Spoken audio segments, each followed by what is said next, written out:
13 years Dave Craig played for Seattle. Sunday he played against them, and the Falcons saw teammate Deion Sanders back where he belongs, inside the NFL.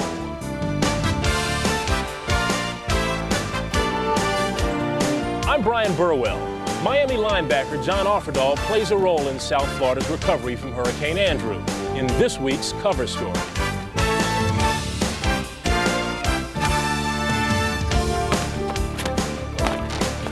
Hi, I'm Chuck Muncie. One season I led the NFL in touchdowns. Stay tuned for Where Are They Now?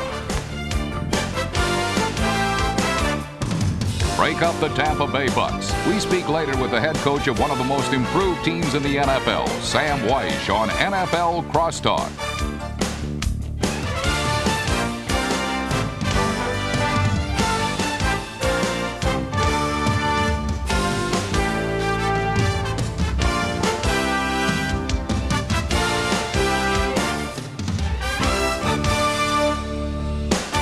And now, inside the NFL, pro football's most informative hour, with your hosts, Len Dawson, Nick Bonacati, and Chris Collinsworth. Hello, everybody. Welcome to this week's show. Chris and Nick, our viewers know that there are 9 teams with new head football coaches. The fans in those cities give them 1 week to prove themselves. We're lenient here on HBO's Inside the NFL. We give them 2 weeks, and after 2 weeks, we find that there are 3 coaches that are 2-0, 3 that are 1-1, and 3 that are 0-2. Nick, of those 9 coaches, who grabbed your attention? You know, Lenny, Tampa Bay has no place to go but up. Many people thought their owner, Hugh Culverhouse, was crazy when he went out on a limb and he hired a much-maligned Sam Wyche. On the other hand, Sam Wyche, he took a shot when he stuck with Vinny Testaverde at quarterback. But you know something? So far, the honeymoon looks like it's going to work out. Well, in Seattle, Tom Flores made a mistake when he let Dave Craig go. For years, the people of Seattle blamed Dave Craig for not getting that team to the next step, to the Super Bowl. But now it's becoming apparent that Dave Craig may be the only reason that team was even competitive. Folks in Kansas City are saying thank you, Seattle, for thinking that way, because the Chiefs feel that Dave Craig is the missing piece of that puzzle that will take them to the Super Bowl. Because Marty Schottenheimer, he doesn't ask the quarterback to win the game for him. He just says, please don't lose it. Hey, the Pittsburgh head coach, Bill Cowher, he coached under Marty Schottenheimer. As a matter of fact, Lenny, he's a Schottenheimer clone. Their philosophy exactly the same. Run, run, run. So far, Pittsburgh has run almost twice as much as they have passed so far this year. And rock-solid defense. They love that defense. They've intercepted 9 passes in 2 ball games, and they've beaten 2 playoff teams of last year, Houston and the Jets. Well, the Steelers are on their way up. How about those poor 0-2 Packers? Someone asked the head coach, Mike Holmgren, where do you need help? And he said, everywhere. They're checking that waiver wire every day, trying to find a player that can help that team. They got a lot of holes to fill. Yeah, the Packers have been an ugly 0-2, but I've been impressed with Bobby Ross's Chargers. Even though they're 0-2, Bill Arnsparger's defense can play with anybody, and if they do a better job offensively of protecting Stan Humphries and just catching the football, I believe that can be a wild card team this year. You'll be happy to know a lot of people agree with what you say. The odds makers say that the 0-2 Chargers should beat the 2-0 Steelers this week. You want to see action? There were 69 touchdowns scored last weekend. The Eagles scored their share against the Cards. John Elway led a Bronco comeback. The Rams recorded the only shutout of the day, and the biggest offensive explosion happened where else? Candlestick Park. If you want the drop on last week's 49ers-Bills game, pay no attention to Jerry Rice's pregame blunder, because it didn't foreshadow anything. Instead, it was the oft-overshadowed Pete Metzelaars who started the third quarter in much the same way the first half had gone, flat out and pointedly successful.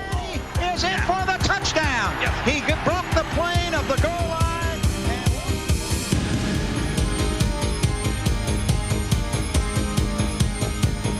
Metzelaars' second score gave the Bills a 27-24 lead. It didn't last long, as Steve Young's second scoring strike to John Taylor not only gave him more than 400 yards passing, but more importantly, the 49ers the lead. On the play is the wide receiver Taylor. John Taylor breaks a spectacular play.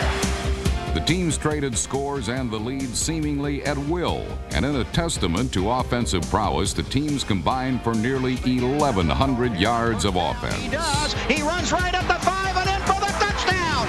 It is Thurman Thomas for the touchdown, and the Bills have taken the lead. Ironically, however, the only game in NFL history without a punt was nevertheless decided by the kicking game. With their victory, the Bills stand solidly atop their division. While at 1-1, San Francisco remains knowledgeable about faults, where kicker Mike Koper's confidence is decidedly shaky. In Anaheim, Rams fans weren't sure what to expect from the home opener.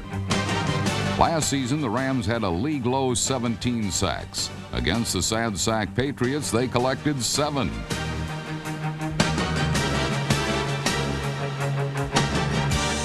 En route to their first shutout in 4 years, the Rams also intercepted 4 passes, the last of which set up Cleveland Gary for all the points the Rams would need. Second down, it comes to Gary to the left, drives inside the 5, still driving, still driving, still driving, touchdown!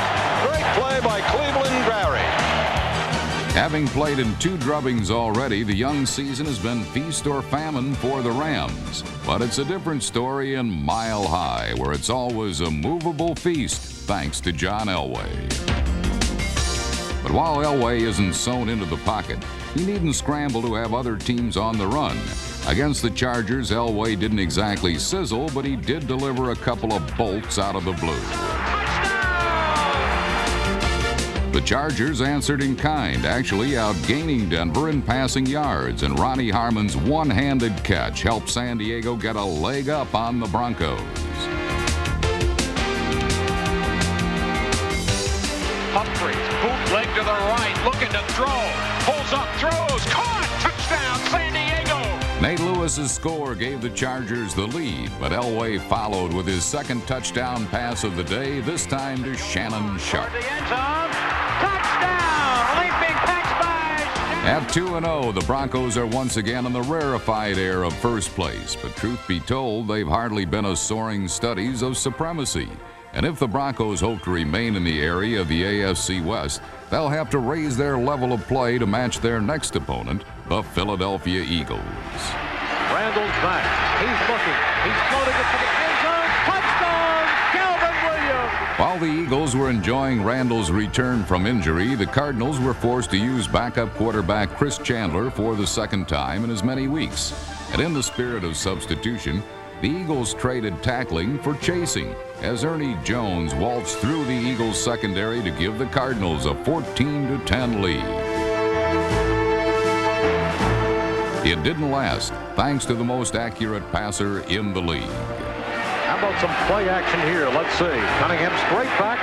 He is floating it for Barnett. Touchdown! First and 10, ball near the 30. Cunningham back. He's loading up. He's going deep down the far side. In full stride is Arkansas Fred at the 5. Touchdown! The Eagles have Cunningham's easy athleticism belies the TNT in his right arm. And if the first 2 games are any indication, Randall is back. The league's best defense never left. He's looking now. He's being chased. He is being hit. He tries to throw the ball. It's intercepted. And running in for... Having already knocked one quarterback out of the game, Gang Green seemed content to add insult without further injury. At 2-0, the Eagles are undefeated and undaunted heading into next week's showdown with the Broncos. The Philadelphia Eagles take on the Denver Broncos on Sunday at Veterans Stadium. This showdown will match up 2 of the 9 remaining undefeated teams. And gentlemen, it also matches up 2 of the most athletic quarterbacks in the history of the game, Randall Cunningham and John Elway. Yeah, and John Elway has become a one-man offensive show for the Denver Broncos. They have no running game whatsoever to speak of. When you take out the times that Elway has run the football himself, the Broncos have been averaging less than 40 yards per game on the ground.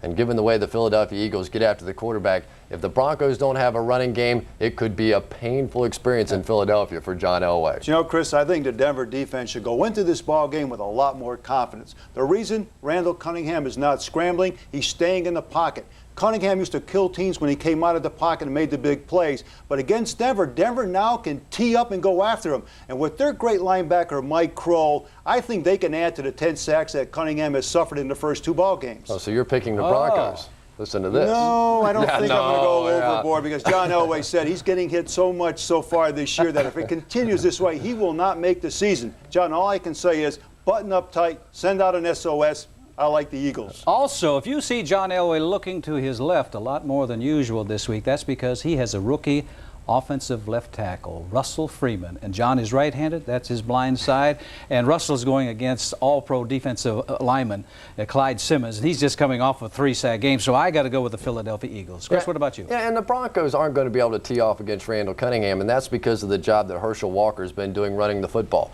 2 straight 100-yard games, and he has finally given the Eagles that balanced offense that they've been looking for. I like the Eagles in this one. You know, if Elway thinks the Eagles are going to be tough, just wait, because his schedule calls for him playing 3 other teams in that NFC East. Super Bowl champion Redskins picked up their first victory of the year, and Minnesota coach Dennis Green picked up his first loss. The 2 teams that dominated the 70s, the Pittsburgh Steelers and the Dallas Cowboys, are staging revivals.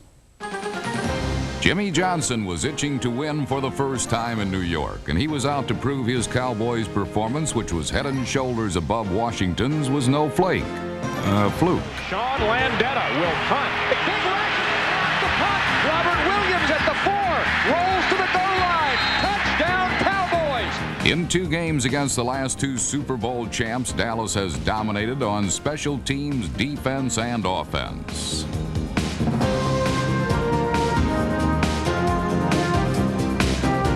With the royal family proving to be a tighter unit than New York's defense, the Cowboys raced to a 34-0 lead.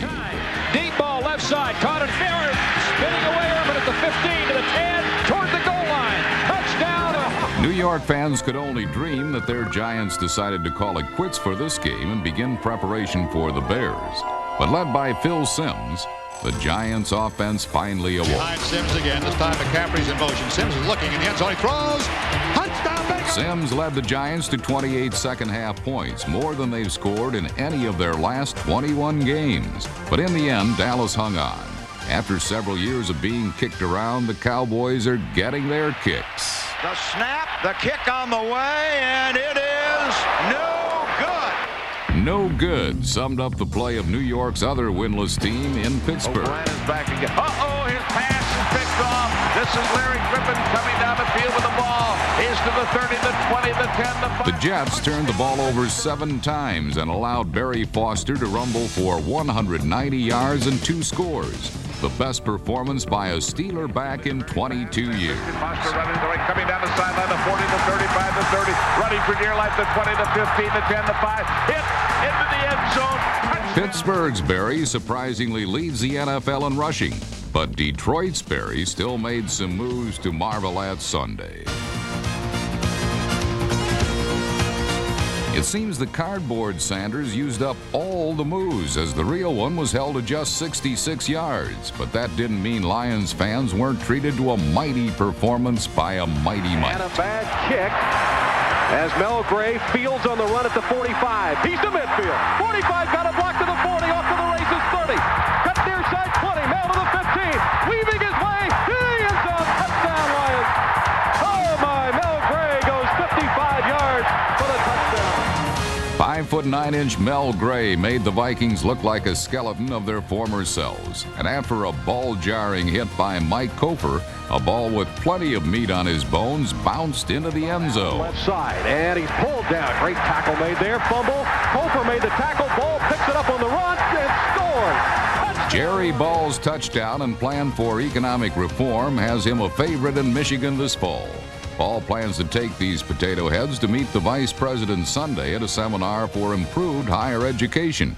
And while Ball's in the nation's capital, he and his teammates will tee it up with the world champs. I play like on Tuesdays on our off days. Yeah. Maybe Friday afternoon. Yeah. Talking golf here, man. This guy can play. No, he's the man. He's the man. Back in the swing of things were 2 of Atlanta's superstars. Showtime prime time. You know what that means? Hey, so you in 92. What time is it? Showtime prime time. Okay, we're back. And back home looking for a win was Washington. Come on. Listen, we're not getting paid to play. We're getting paid to win. Now let's go out and get right after, right on the start here. Knock them back out the other end. Let's go. Let's go, baby. Let's go. It was a play known as Purple Throwback, and it made every team in the NFL green with envy that Washington has Desmond Howard. 45. Throws it across to Desmond Howard. He's the far side 50. He scoots to the 40. Uh-oh, watch out to the far side 20, 15, 10, cuts back. Touchdown, Washington Redskins. Oh, was that fun? The rookie's first touchdown on a 55-yard return. Hey, you ran like a big boy. You knew what you was doing, boy. That's where you go, baby. That was wide open over there, wasn't it? Razzle dazzle, the flea flicker, and suddenly the Redskins are ahead 14-zip. Deion Sanders back deep for the Falcons. Prime time to the 10, up across the 15, to the 20. Cuts outside to the 25. He's off to the races. He's at the 50. He's at the 40. Kiss him goodbye, baby. Deion scores the touchdown. Oh, unbelievable. What an amazing athlete. He just ran for extra bases. And we have just seen back-to-back kick returns for scores. Bunch of damn turkeys. Put somebody in that wants to hit. In a second quarter that seemed to have everything but a tackle, Mark Rippon found Gary Clark to give Washington a 21-7 lead. Lobbing it up high for Clark. Grabs it. Touchdown, Washington Redskins. And while Redskin fans celebrated the apparent return to form of their quarterback, I'm beating, hitting, and every time I beat, the Redskins tried to find a way to get to Atlanta's. that lineman doing, he's cutting you. Then when you get up, you got a back in there waiting on you. No, a lot of times he didn't even cut me. I got by him. As soon as I got by him, I'm licking my chops. And here comes the back. Kurt Govea was licking his chops on this blitz, but a clutch block by Houston Hoover helped pull Atlanta to within 7. Has time, goes deep down the field. There's Haynes at the 50-yard line. He's down to the 40 of the Redskins, to the 30. Michael Haynes could go. He beats Green. Touchdown, Falcons. Michael Haynes did the impossible and ran away from Darrell Green, and trailing by 7 late in the fourth quarter, Jerry Glanville's Falcons still had a shot at an upset. Third down and goal from the 9 for the Falcons. They can tie the game in the score. He's back to pass. Looks over the middle. Picked off. It's Kurt Govea was denied on his earlier blitz, but no one could prevent him from wrapping up the Redskins' first win. Atlanta still has never won in Washington, and neither has the Redskins' next opponent, Detroit. For the rookie, it was time to savor this win. Oh, man, you know, I told them guys at WKYS that I was going to take one back this week. So I hope they watch it. Let me know if you For the veterans, it was time to look to next week. You know, Detroit is a team that's gone through a heck of a lot of adversity in the last year and a half. Their team, obviously, with a lot of heart. They beat Minnesota pretty badly today, and you know they'll come in here fired up.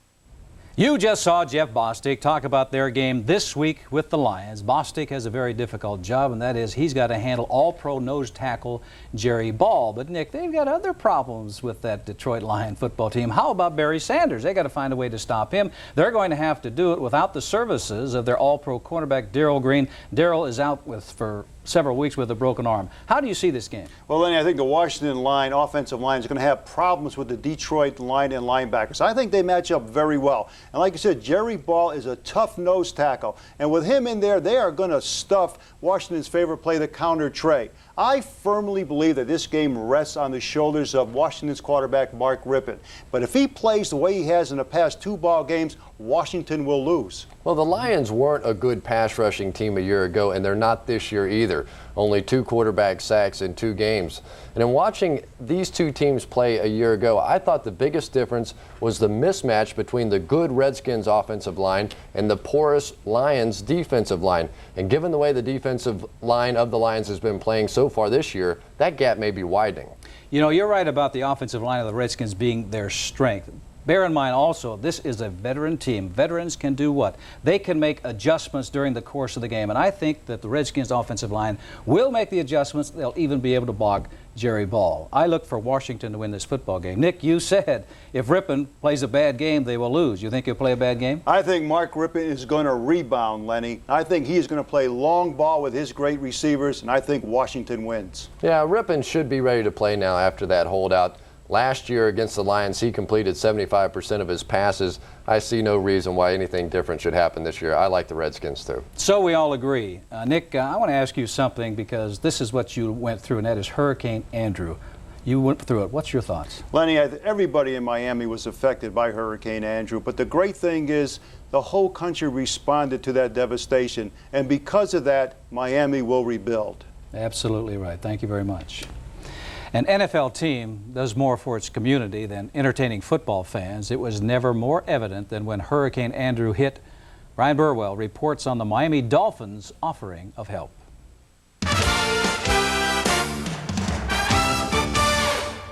On a glorious Sunday afternoon with 70,000 people screaming your name, it's easy to understand how a football player can be confused into believing that what he does is somehow a life and death struggle.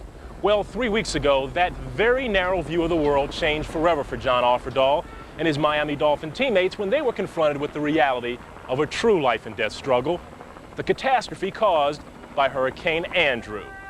There aren't many times that football is secondary to Don Shula, but this is the first time that I can remember that anything outside of the family put football secondary. And this devastation, this destruction was so devastating that, I mean, it was hard to just comprehend. And your heart went out for these people that were affected. About 250,000 people were affected in one of the worst natural disasters in U.S. history. Anticipating widespread food shortages, Dolphin linebacker John Offerdahl and employees at his bagel company worked overnight and were part of the first relief effort wave to hit the ravaged areas. We were kind of shocked by the damage, but the further we drove into it, the worse it got.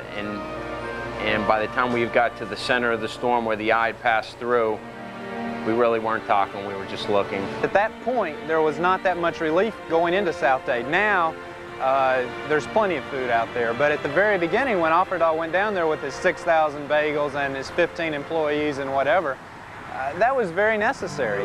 Offerdahl made more visits to the hurricane zone, this time joined by many members of the Dolphins organization. To most of these young millionaires, it was a sobering blast of reality, a vivid, everlasting memory. It's kind of like living across the tracks from a ghetto. You really never exposed to it, you never touch it or feel it until you go down there. You know, you can remove yourself from that type of lifestyle and you really have nothing to worry about, nothing to lose or gain by just avoiding it.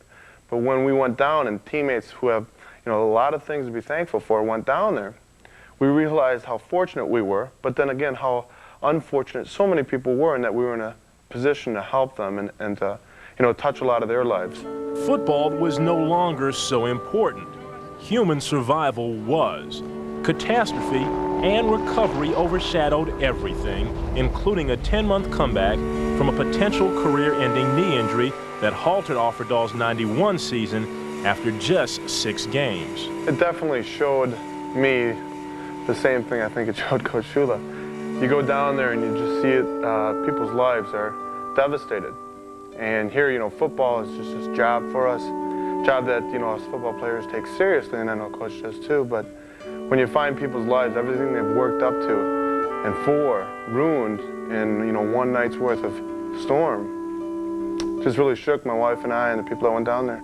Yet most of Andrew's victims tried not to feel so down. They simply got up and moved on. It's hard, it's not easy, but, you know, if you get down, like, you feel sorry for yourself, you feel sorry for everybody else, you're not going to do anything. Life goes on. Life goes on. From afar, it might seem obscene mentioning football in the same sentence with this hurricane, but football has become a pleasurable distraction for some of Andrew's survivors. And for the athletes responsible for that distraction, men like Offerdahl and his Dolphin teammates, well, if they didn't appreciate all their blessings before, now, more than ever, they surely do. Wherever you go in South Florida, whether it's hurricane-ravaged Homestead or here in the historic Orange Bowl, a rebuilding process is going on. And rebuilding is something that the Dolphin defense clearly understands. But they know that their refurbishing project has gotten just a bit easier now that John Offerdahl is back in their starting lineup. The American Red Cross is providing assistance to the victims of Hurricane Andrew. You can help them by making a donation. Please call the number on your screen. That's 1-800-842-2200. Now remember, it is extremely hot in southern Florida, so if you can donate summer clothes, bug repellent, toiletries, canned goods, believe me, it would all be greatly appreciated. I appreciate Gary Myers coming on the show each week, giving us that inside information. I'm sure you have been busy ever since last week that jury in Minneapolis declared that Plan B free agency was illegal. What's been the fallout, and what's the owner's next move? Well, Lenny, the first casualty of last week's ruling will be expansion. The NFL had planned to expand by 2 teams in 1994, but that's not going to happen now. Basically, what the owners are going to say to the players is, if you continue to sue us around the country, we're not creating 120 new jobs for you. Also, they don't want to expand while there's some labor unrest. They don't want new owners coming in the league in that climate. And another 400 jobs were lost on Thursday when the league decided to suspend World League operations for a year. There's something else that came down after that decision. 10 players who were under contract with clubs but couldn't come to an agreement on what they should sign for, decided to sue the National Football League. Among those players, all-pro tight end Keith Jackson. They say, we want free agency. We want it now to sign with any club. What's the status of that? Well, they might find out on Tuesday if they get it right now, because that's when the case goes before Judge Doty in Minneapolis. There's a couple of possibilities here. The judge could rule that these players are immediate free agents, in which case I would think the league would immediately appeal, or he could decide it belongs before a jury, and that will take a while, in which case their rights would belong to their current teams. I want to ask you about Keith Millard, the defensive line with Seattle. I saw him play against the Chiefs on Sunday. I was very surprised to see that they cut him on Wednesday. What is the skinny behind that? Lenny, people around the league tell me that on the plane ride back from Kansas City to Seattle, Millard got very upset with a lot of teammates on the plane about the way they played, about the way they were handling the loss, and the next day, Tom Flores cut him. This is a very costly trade for the Seahawks. Not only did they give up a 2nd and 3rd round pick from Millard, but between bonus and salary, it's going to cost them almost $1 million. Wow, talking about big money, man. Let's talk about Deion Sanders last weekend. Primetime came to agreement with both the Braves and the Falcons as to he would play with both of them, but he's got a hectic schedule. What's that like now? Deion had a real busy week last week. He played with the Falcons for the first time this season in Washington. He flew to Cincinnati for the Braves game against the Reds on Tuesday. Wednesday, he was back at practice. Jerry Glanville gave him back his starting job. The Braves have told him, we don't want you to burn yourself out before the playoffs. Don't come to any more road games. Don't burn yourself out. I guess he's got too much energy to worry about that. Thank you very much, Gary. See you next week. Okay, Lenny. The AFC has been dominated the last few years by Buffalo, but this season looks like they have more balance. The Oilers have their defensive stars back on the field. The Chiefs look stronger with Dave Craig at quarterback, and the Raiders could be 2-0 instead of 0-2 if not for their generosity. No self-respecting Raider would ever give you the shirt off his back. So the Bengals all-pro tackle Anthony Munoz, number 78, took matters into his own hands, so to speak.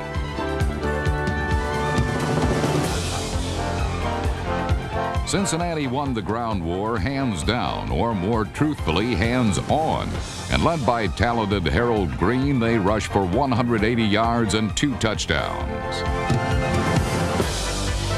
However, the Raiders flew uncontested in the air as Jay Schrader passed for almost 400 yards and 2 touchdowns.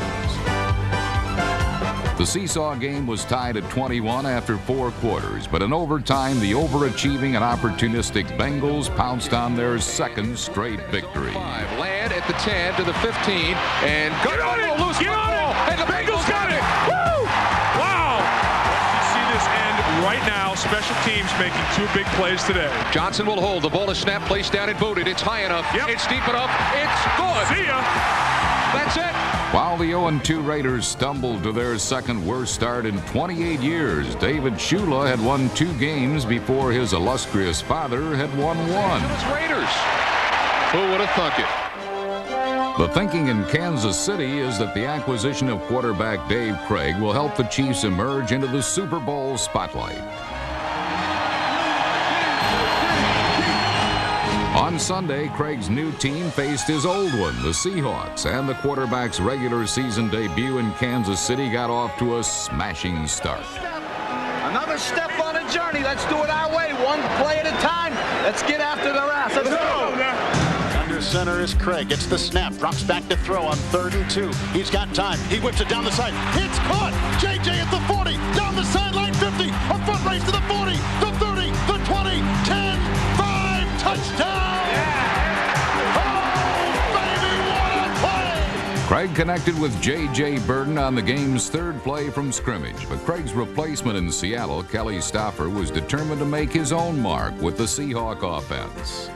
Stoffer pulled Seattle even in the 2nd quarter, and the underdog Seahawks stayed close well into the 2nd half. We got to execute. That's all we have to do. Just like that. They didn't expect this. They didn't expect this. They thought they had some walkovers coming up in here. They in for a big surprise. They in shock. They thought they'd be winning like 21-0. Come on, you're pulling up with 2 women. Come on, defense. Let's go. The Chiefs' defense responded, forcing 4 second-half turnovers and continuously punishing the ball carriers. It's a jungle out there, baby, and if you ain't ready to be in that jungle, you better go home. Kansas City's Tomahawk defense and stampeding ground game took over and made any Seahawks talk of victory all wet. No more running. No more. Seattle defense. It is. It was linebacker Lonnie Martz who doused any final Seattle hopes. Faking the handoff, getting a block, falling backwards, lacing a pass. It's intercepted. Picked up on the play by Martz. Down the near side, 30 to the 20. Breaks a tackle. Down the sideline. 15, 10, 5. Touchdown! In both their games this season, the Chiefs' defense has taken advantage of subpar offenses. Their first true test of the season comes this week against Warren Moon and the Oilers, and Dave Craig may have to prepare for his first real shootout as a Chief.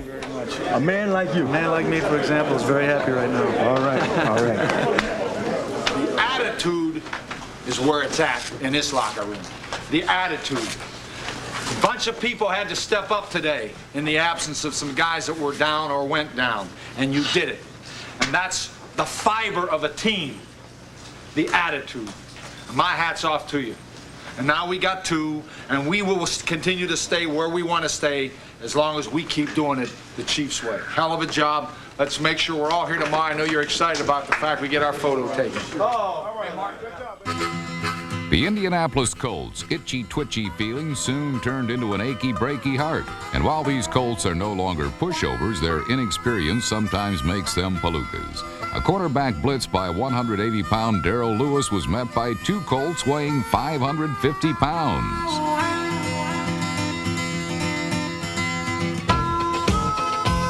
This ton of fun went into the tank, and so too did a second straight victory. The veteran Oiler offense enticed the frisky Colts into blitzes, then ran a running back into the vacated area. Setting up the screen for White. He stumbles. He's still on his feet. Breaks the tackle. 40. Midfield. Colt territory. Cuts back inside. He's at the 35. He's going to go all the way. At the 30. At the 20. It is a touchdown for the Oilers. Lorenzo White, 69 yards for the score. This Sunday, the Oilers hope to leave the Chiefs like they left the Colts, achy and breaky with more heartbreak dead ahead. Coming up, more NFL highlights, including New Orleans quarterback Bobby Hebert's big day against the Bears in the Superdome. The colorful head coach of Tampa Bay, Sam Wyche, joins us on NFL Crosstalk to discuss the new and improved Bucs, one of the league's biggest surprises. And Where Are They Now features former Chargers running back Chuck Muncie in his first interview since serving a prison sentence. Let's go back to 2 teams we've just seen highlights of, Kansas City and Houston. They're playing each other this week in the Astrodome. And gentlemen, I'm looking forward to this game. The crowd will be singing, "I love you, blue," and they'll have that guy in the Oilers cap and everything else yelling and screaming. 2 teams that last year went to the playoffs. This year they have hopes of going all the way through and winning the Super Bowl. Chris, how do you see the game? Well, everybody talks about Houston's offense, but they have a terrific defense, especially on that defensive line. William Fuller and Sean Jones last year combined for 25 quarterback sacks, and neither of them played in that opening day loss against Pittsburgh. If the Chiefs get behind early in this one and have to abandon their running game, they will not be able to protect Dave Craig. Well, the strength of the Chiefs is their running game, Chris, and it's been less than spectacular so far this year. But there is a reason for that. Defenses are not stupid. They're putting up a tight 7-man line, and they're bringing their strong safety nosing around the line of scrimmage also. What they're doing is daring David Craig to fill the air with footballs, and this is not the strength of Craig. But if they're going to have any chance of beating the Houston Oilers this week, he has to throw on first down. He has to loosen up that defense. He has to give that running game a chance. Well, David Craig has on occasion thrown the ball on first down, second down, a lot of times on third down. But a couple of reasons why the running game has not gone well so far, and that is the left side of the offensive line. John Alt, the tackle, David Zott, the guard, missed most of the preseason because of injuries. Also, big Christian Okoye didn't sign his contract until just before the season got underway. He missed the first regular season. He is going to be back and running. I think this week the offense is starting to gel, and I think they will be able to move the football on the Houston Oilers. Defensively, the Chiefs match up well against the passing attack of the Houston Oilers and Warren Moon. They've got Kevin Ross and Albert Lewis back there, and I think they're going to handle that. I think the Chiefs are going to win. Nick, what do you think? You agree with me? Well, right? I agree with Chris. The defensive line is too strong. I like the Houston Oilers. Yeah, on a neutral field, maybe the Kansas City Chiefs, but at home in that dome, I've been down there too often. I know that's a tough place to win a football game. I like the Oilers. Hey, the dome is not going to bother the Chiefs. Last year they went down there. They held Warren Moon and the offense to just 17 points. Speaking of quarterbacks, there were several quarterbacks on a roll last week. Vinny Testaverde had a career day. And how about the show Bernie Kosar and Dan Marino put on Monday night? And in the Superdome, the Saints' Bobby Hebert picked the Bears apart. Welcome to New Orleans, baby. Thunderdome, Cajun Crunch. Have a cold ride home. Long ride up north. Go Saints. Cha-ching. On a beer. Yeah. Oh, yeah. Nothing like a Bears game, baby. Nothing like a Bears game.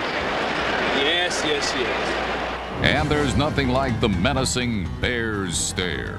A pregame ritual calculated to intimidate opponents even before the game begins. Come on, come on. Let's go. From the beginning. Haul ass down there. You haul ass. You don't get lost on anybody. You rip through the blocks. You make something happen right off the bat. Let's go. The first half was a defensive slugfest in which neither team scored a touchdown. But in the second stanza, the Saints attack strapped on their helmets and went to work. A beautifully executed double play fake fooled number 95 Bears defensive end Richard Dent not once, but twice, allowing quarterback Bobby Hebert to step up and unload for the first touchdown of the day. Wide open, Eric Martin. 25-20, 15. He's going to score. Touchdown Saints. 52 yards to Eric Martin. Two straight Saints touchdown passes proved to be mere prologue for the main act. A pair of defensive touchdowns as the hard-charging New Orleans defense took center stage.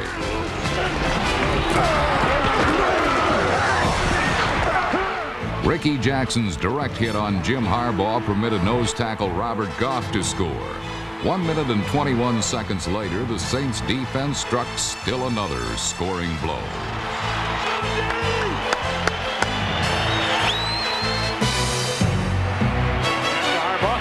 But up sidelines, overshot Lewis, and it's hit by Lewis, intercepted down the right side. He's going to go all the way down the right side. Reginald Jones for the touchdown. 68-yard interception return. Are you sure that Harbaugh was on the cover of Sports Illustrated this week? Well, that might explain it.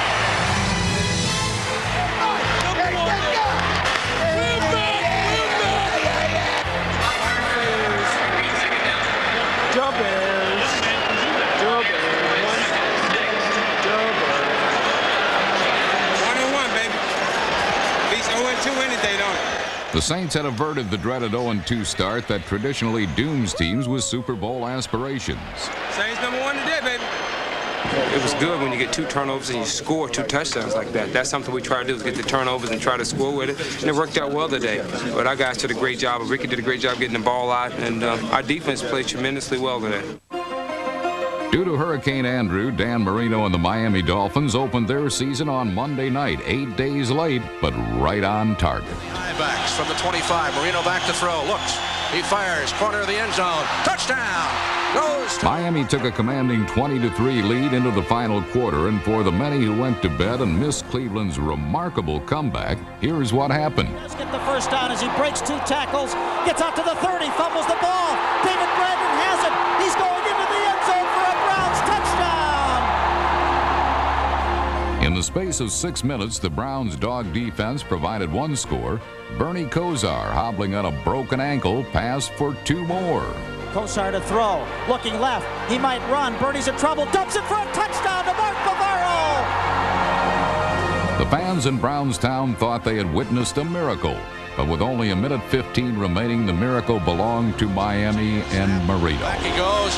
In the pocket. Across the middle. Great catch at the 1-yard line. Give off to Higgs. He is into the end zone for a touchdown. He went over the top over left guard. While the Browns gave their fans late-night fits, Packer backers wiped their eyes in disbelief over their team's performance against Tampa Bay. Poor play by quarterback Don Majkowski was matched by his teammates as Green Bay literally slipped and slid and handed the game to the Buccaneers in the game's early minutes.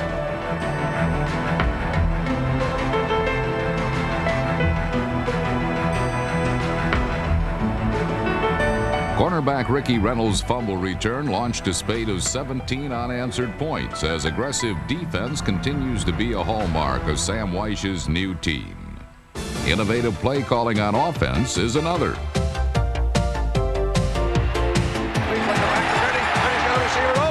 Long pass to Dorsey. He slips down to the 1-yard line. What kind of play was that? It's the kind of play the Bucs now make with Vinny at quarterback. Blitz threatened from the inside. Drops back to Bill. Goes to the end zone. He has a receiver. Touchdown. Mark Carrier. And the Buccaneers have scored over 30 points. It's been a long time. For Tampa Bay, it's a 2-0 start for the first time in 12 years.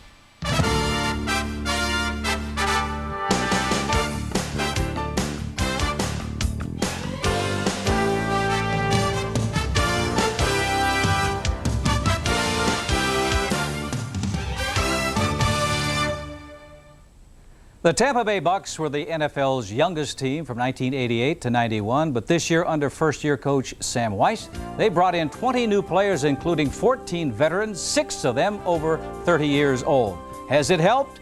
Well, the offense has turned over the ball just once and committed just 1 penalty in the first 2 games.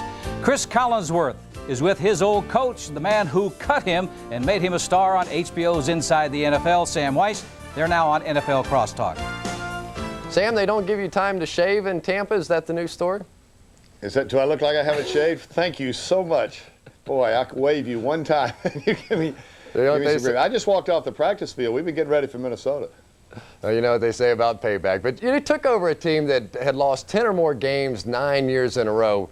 What was your first priority when you went to Tampa? What did you say to those guys? Well, really some of the things that I said to you when you were with the Bengals and in that group, the first thing I wanted them to do was feel like I had some credibility and they could trust me, they could believe that we were going to put them in a sound situation where they could have a chance to win. I gave them the old story, which is a true one, that we're going to treat everybody fairly. In order to do that, we had to treat everybody differently because everybody's made different. Some people need to be kicked in the tail to be motivated. Others need to be hugged around the neck, and so we're going to treat them all the way we think we can get the best out of them. And then I actually snookered them a little bit. I asked them a question. I said, how many of you want to be on a winning team? Well, they all raised their hands. And I said, how many of you want to win? Well, they all raised their hands. And I said, everybody that's like that, get out of here. We don't want any part of you. How many of you guys want to be part of the reason that we're going to win? And the point I was making is that you got to run the laps, you got to lift the weights, you got to do the homework, you've got to go through the emotional build-up for every ball game in order to have a chance to win. And that's all you get in this business, because if there's ever been any kind of unpredictable competition organized, it's the National Football League. Well, at the beginning of the year, I know you released some of your more outspoken members of the team, guys like Jesse Solomon, Tim Newton, Bruce Hill, just to name a few. Did you feel like that you had to gain control over the clubhouse in Tampa? Well, you know how I feel about outspoken people. I don't like them getting in my way of being outspoken. I don't know. I think that we just made decisions on an individual basis that what was the best course for this team to take. Some of it was, some of it involved the team just going so far in training camp with holdout players that we didn't think that they were going to be able to come back and enter into the team and us have the harmony that we wanted to have. Others, we just made personnel decisions on that we felt like somebody else maybe would do a better job. Well, the story in Tampa has been the turnaround of Vinny Testaverde. Most Buccaneer fans considered him to be a bust. What did you discover about Vinny that nobody else saw? Well, I'll tell you what I saw. I heard all the stories, and I went through, I had lots of banquet circuits that I could sit next to somebody who could chew on my ear a little bit and tell me about Vinny. But I found one thing for sure right off the bat. Number one, God gave him a lot of gifts. He's big, strong. He's got a quick arm, an accurate arm. He can throw hard. Has the gentle touch. He's, plenty of smarts. He's got plenty of poise under the center. He's got everything that the great quarterbacks have. We wanted to put him in a system so he could highlight those things and put people around him that could give him a chance to perform. But I don't buy the one that he hasn't had good coaching. I think he's had good coaching. But I think sometimes you just move in and out of a system. You never quite get settled in. So one of the first things I did with him, when I sat down, I said, here, look at this, 5-year contract. I'm going to be here for a while. You can relax, take your shoes off, and settle in. We're going to get this thing done. And just the atmosphere we tried to set for him, I think, has been comfortable for him. Well, Sam, quickly, the Bucs have lost 14 straight road games. This week you go play the Vikings in the Dome. Will your no-huddle offense be as effective in the Dome without the Florida Heat? Well, I tell you what, I think the Florida Heat adds to the no-huddle offense, but the no-huddle does cause problems defensively that they don't see week in and week out when teams go back there and stand for 20 seconds and caucus before they come to the line and run a play. We'll still have it. If the crowd enters into it, we'll go back into our little sugar huddle and we'll talk privately and come to the line of scrimmage. But we like that rapid-fire, fast-break kind of offense. It's our style. All right, Sam, thanks and good luck. Okay, Chris, good talking to you. Nick, Len?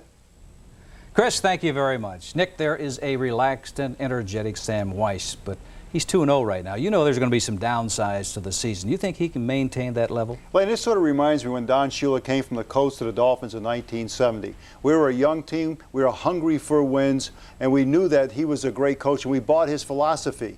Sam Wyche goes down to Tampa Bay. They are a talented team. They are hungry for wins, and yes, I think they will buy his philosophy, and there will be a turnaround in Tampa Bay. Well, if the Bucs make a turnaround, it's going to be a whole lot easier than the turnaround that the subject of this week's Where Are They Now made.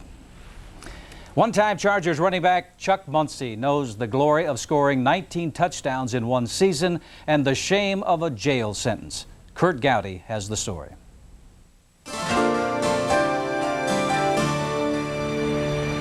The thing I thought about most when I was in prison was my daughter.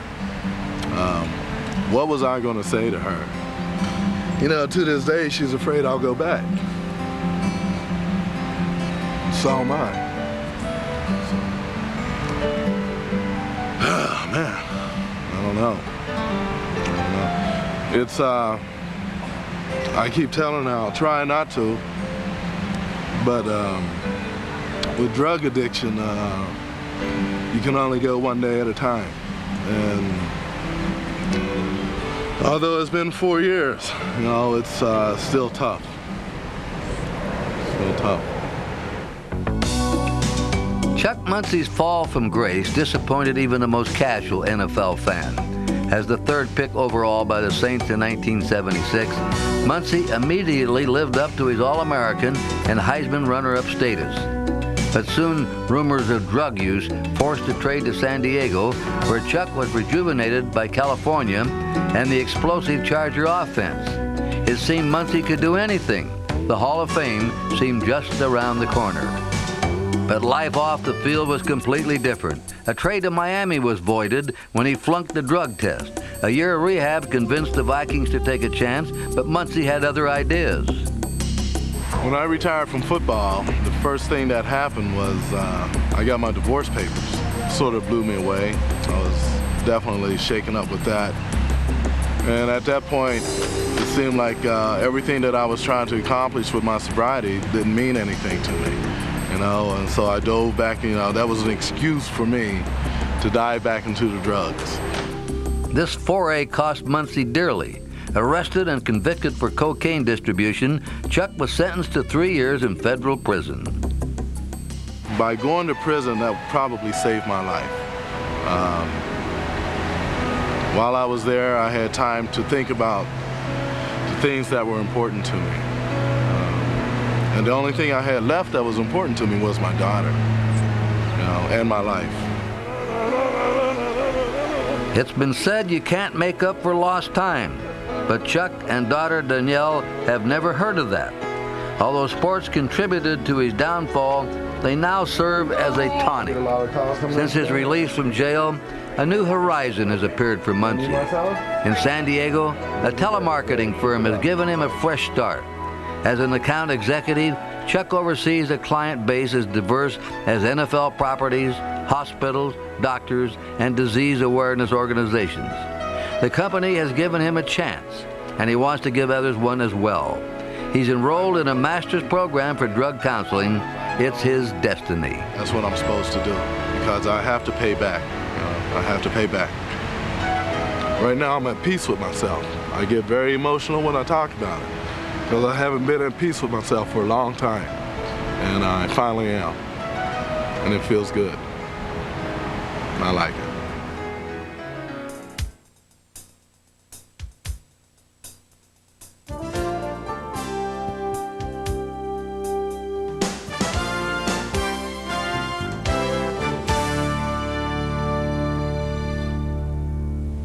I sure hope Chuck Muncie's problems are behind him, because I thought he was a terrific talent when he came into the league. Speaking of talent, I'm surrounded by it. These folks know how to make these selections each and every week. A good example. Sweet it is. Let's take a look at last week. Yes, 12-2, 12-2, 11-3, 10-4. I must congratulate you, gentlemen, for a job well done. Now, how about for the season, although that has been brief? Let it in now. Let it in now. Please, do your bragging now. All right, but it is early. All right. It's close. Earlier on the show, we discussed and made selections on some of the other games. Here are the rest of our picks, starting with the games that we all agree on. The Raiders will beat Cleveland. Marinovich versus Phil Cox. Miami will defeat the Rams. Dallas will remain undefeated, beating Phoenix. San Francisco will beat the Jets. Ken O'Brien will start at quarterback for New York.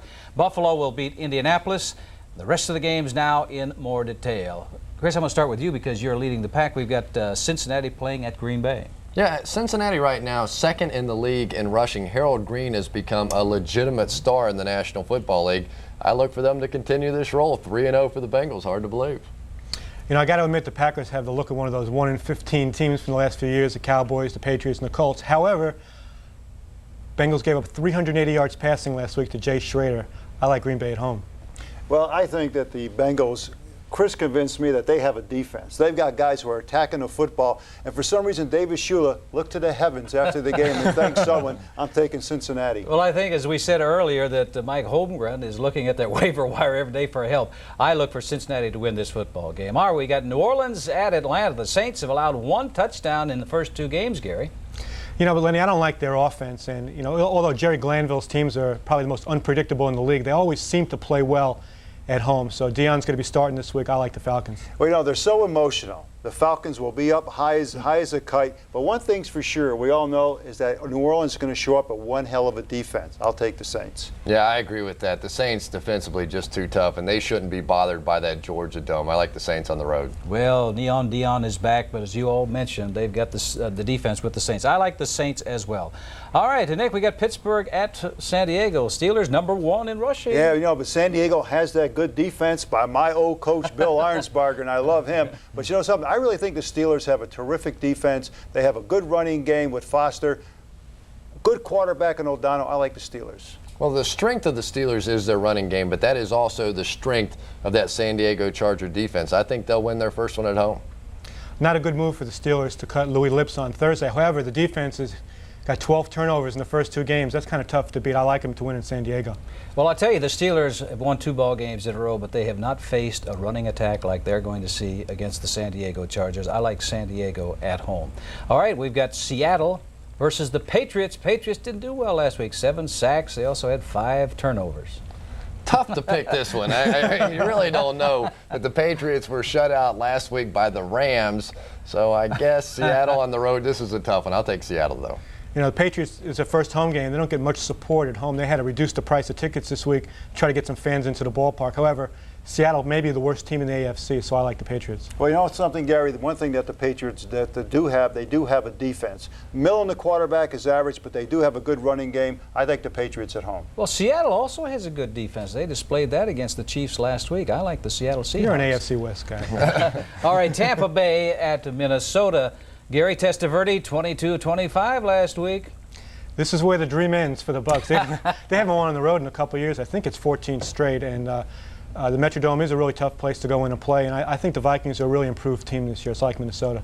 Well, I think Minnesota's going to win up there also. They're going to be at home. Testaverde going on the road, and that game will not play well on the road for him. Defense will probably crumble. I like Minnesota. Yeah, Vinny's going to get his first taste of trying to run the no-huddle offense on the road in a dome. We used to have to try and do that every single year in Houston. It is awfully tough. I like Minnesota there, too. Well, I listened to Sam Wyche, your old coach, and he's got that team on a roll right now. I'm not going to give up on him this early. I think that he'll find a way to teach Vinny to do that in the dome and keep it simple. I like the Tampa Bay Buccaneers. Then on Monday night, the Giants at Chicago. You know, the Giants haven't won in Chicago since 1962. Even you were a young guy then.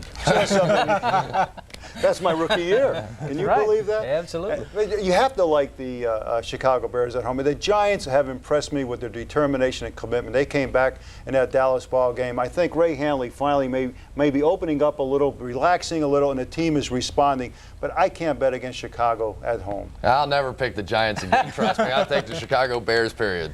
This is one of those games I'll pick the Giants. I don't really know why, because they seem to be really a team in turmoil.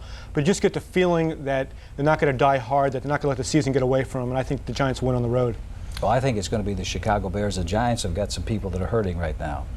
Well, that's our show for this week. A reminder, you can catch Inside the NFL each Thursday evening at 11 p.m., also Friday at 7 p.m., and Saturday mornings at 11 a.m. Those are Eastern and Pacific times.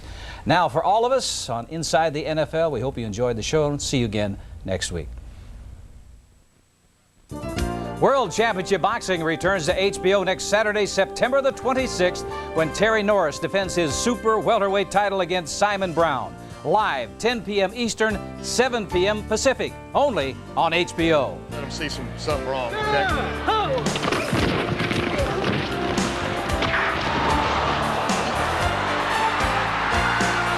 on, man, you can't let up like that. You can't give up 3 and out. Let's go.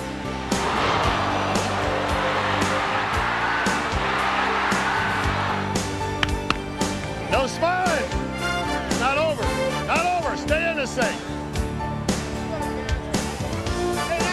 No smiling. Don't smile. Not yet. It's not over. Don't do it. No smiling. Wipe it off. It's not over. Keep yourself in the game. It's a long way. No smiling. Wipe those smiles off your face. Get your game face on, man. Let's got it. Let's go. All this did was get it rolling. That's 1 down. 1 down. We turn that page, here we go, and look, there's a Green Bay Packers coming to town right now. There you go. Here they come. One more thing, Sam. Yeah.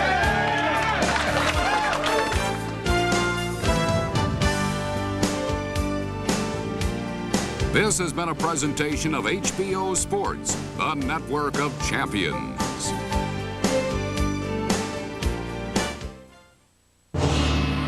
Next on HBO.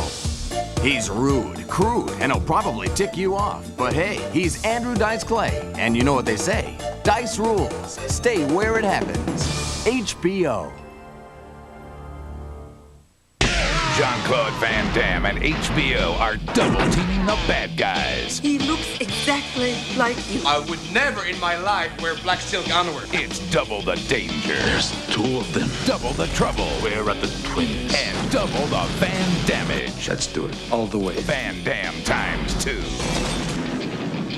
You're dead. Watch my back. Double Impact. Premieres Saturday night at 8 on HBO. On the next episode of The Larry Sanders Show, HBO's new hit comedy series critics are calling hilarious. I would love to see how you do a nude scene. I should tell you I'm married. Some talk show guests come on the show.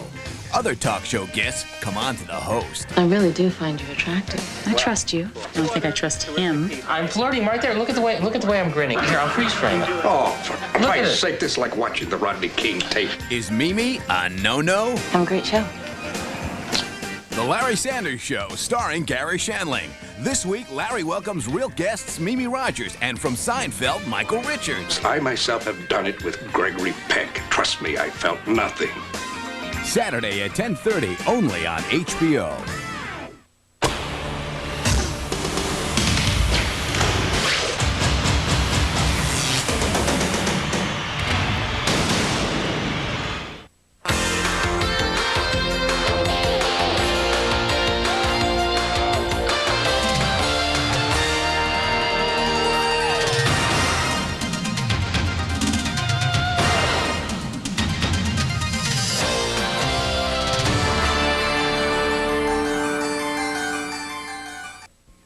The following movie is rated NC-17.